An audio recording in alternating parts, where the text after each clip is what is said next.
Class 10 History Chapter 1 4.2 Italy Unified.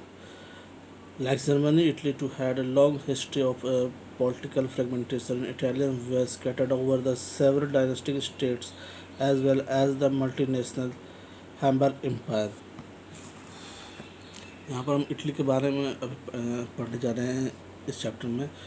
Germany की तरह Italy का भी राजनीतिक विखंडन का एक लंबा इतिहास रहा है। इटली के बहुत सारे राज्य जो थे वो हैम्बर्ग साम्राज्य के लगभग में बटे हुए थे।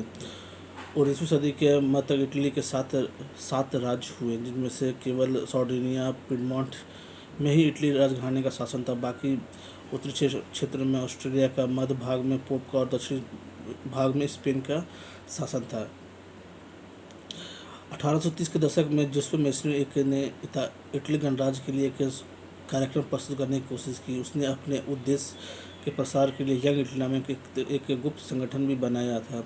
1831 से 1848 में क्रांतिकारी विद्रोह की असफलता युद्ध के जरिए इटली के बड़े बड़े राज्यों को जोड़ने की जिम्मेदारी सार्डिनिया पिडमोंट के शासक विक्टर इमैनुअल II पर आ गई। इस क्षेत्र के शासक अभिजात वर्ग के नगरों में एकीकृत होकर आर्थिक विकास और राजनीतिक प्रभुत्व की संभावनाएं उत्पन्न करता था। मंत्री प्रमुख कवूर, जिसने इटली के प्रदेश को एकीकृत करने का काम किया,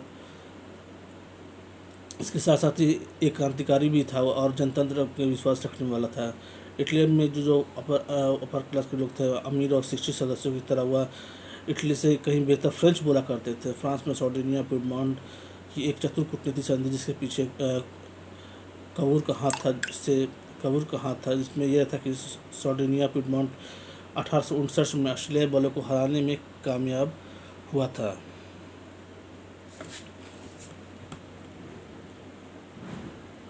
इसके साथ साथ ही वहाँ पर रेगुलर सैनिकों के अलावा जेएसपी गॉरिबाल्डी के नेतृत्व में भारी संख्या में सैनिकों ने इस युद्ध में भाग लिया। 1860 में वे दक्षिण इटली और 2 सिसिलियों के राज्य में प्रवेश कर गए और स्पेनी शासकों को हटाने के लिए स्थानीय किसानों का समर्थन पाने में भी सफल रहे।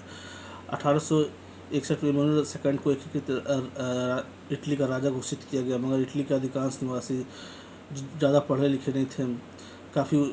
उन्होंने अभी भी इटली की राष्ट्रवादी विचारधारा से अनजान थे। दक्षिण इटली में जिन किसानों ने गॉरिबाल्डी को समर्थन दिया था, उन्होंने इटालिया के बारे में कभी कुछ सुना ही नहीं था। वो मानते थे कि इटालिया विक्टर इमैनुअल की पत्नी थी।